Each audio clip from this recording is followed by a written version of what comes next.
Les amis, il faut bien comprendre ce qu'on est en train de vivre là. Il faut vraiment comprendre. C'est pas à prendre à la légère, hein. Là, cette histoire de motion de censure, 49.3, on n'est plus mais alors du tout, à l'époque d'Elisabeth Borne. C'est pour ça que même si vous vous foutez royalement de la politique, qui accessoirement, elle, régit votre vie, hein, elle se fout pas de vous, hein. Même si vous n'en avez rien à faire des actualités, je vous demande juste ces petites minutes d'attention pour que vous compreniez bien dans quoi on est en train de basculer. Et pour ça, je vais vous demander de partager cette vidéo, de la liker et de la commenter. C'est hyper important pour la soutenir, pour qu'elle évite de se faire striker, quelle que soit la plateforme. Aujourd'hui, c'est comme ça a priori, c'est les règles que j'ai découvertes. De quoi on parle? Il y a eu 49.3, non pas sur le budget, mais sur le projet de loi de la sécurité sociale. Il y a eu un 49.3 qui a été activé par Michel Barnier, Premier ministre. Il y a eu dans la foulée 2 motions de censure qui ont été déposées, ou il y en a au moins une qui a déjà été déposée. Bref, celle du nouveau Front populaire sera très certainement votée. Ça voudra dire que le gouvernement Barnier va sauter.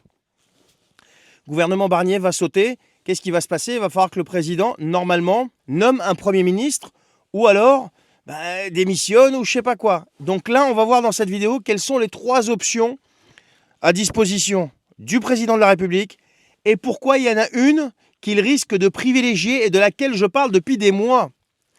J'ai dit dans une autre vidéo qu'il avait tendu 2 pièges. Le premier piège, ça a été la dissolution de l'Assemblée nationale. Ça, je ne vais pas revenir dessus. Le but, c'était qu'il n'y ait plus de majorité, en fait. Que l'Assemblée nationale soit divisée en 3, et là, c'est ce qui s'est passé. Le deuxième piège, dans lequel tout le monde est tombé, c'est le piège Barnier. Le piège Barnier, c'est quoi? Il a été nommé un Premier ministre issu du parti qui a fait à peu près 5%. Donc, bon, voilà, on en pense ce qu'on veut, mais quoi qu'il arrive, Emmanuel Macron savait très bien que Michel Barnier allait être censuré. Et même Michel Barnier lui-même devait le savoir, c'est automatique avec la carrière qu'il a et l'expérience qu'il a. Donc aujourd'hui, quelles sont les options? Les options 1, Macron nomme un autre Premier ministre. Il est capable de le faire. Mais s'il nomme un autre Premier ministre, pourquoi ça n'ira pas? Il se fera déglinguer tout comme Barnier. Donc motion de censure sur 49.3, etc., tout ce que vous voulez. Donc il se fera censurer à un moment ou à un autre. C'est pas bon pour l'économie française qui est déjà en train de déguster. Et pour les marchés financiers. Et gardez bien à l'esprit les marchés financiers, on va en reparler juste après.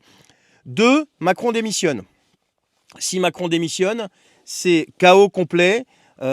Pourquoi chaos complet? Je parle au niveau des marchés financiers, puisqu'il y aura des élections anticipées en France, des présidentielles anticipées. Ça va plaire à tous ces politiciens, là, tous les partis politiques, parce que chacun court après le fauteuil, hein, mais vos intérêts, c'est un peu différemment. Ils les voient un peu sous un autre angle, pour pas dire ils en ont rien à faire. Donc, 2, c'est Macron démissionne, mais Macron démissionne, les marchés vont dévisser, il va se passer, les agences de notation vont s'affoler, la dette, ça va créer un cataclysme économique au niveau des marchés et ça va se ressentir immédiatement sur nous, sur notre pouvoir d'achat, sur notre niveau de vie qui est déjà en train de descendre de jour en jour. 3, l'article 16. Alors, on va voir les 2 bénéfices de l'article 16 qu'aurait Emmanuel Macron en le déclenchant. Le premier bénéfice, c'est, et écoutez bien ce que je dis, ne l'interprétez pas mal, ça va garantir une certaine stabilité financière vis-à-vis des marchés. Donc les marchés vont continuer à faire, tant bien que mal, à peu près confiance à l'économie française. Donc ça ne va pas dégringoler. Et en plus, ils se retrouveront encore plus en confiance puisque c'est un seul mec qui va décider. Et vu qu'il c'est un type qui vient de chez eux, c'est perfecto. Tu vois, c'est nickel pour eux. Donc ça va garantir une certaine stabilité. Le deuxième avantage, Macron a les pleins pouvoirs. Donc il a les pleins pouvoirs pour faire, pas tout ce qu'il veut, mais pour faire une très grande partie de ce qu'il voudrait faire. On va dire 90%. Il va pouvoir vraiment continuer à répondre aux volontés d'Ursula von der Leyen et de la Commission européenne. Et de ce fait-là, il va pouvoir aussi, et ça c'est prévu dans toutes les lois qu'ils ont passées récemment.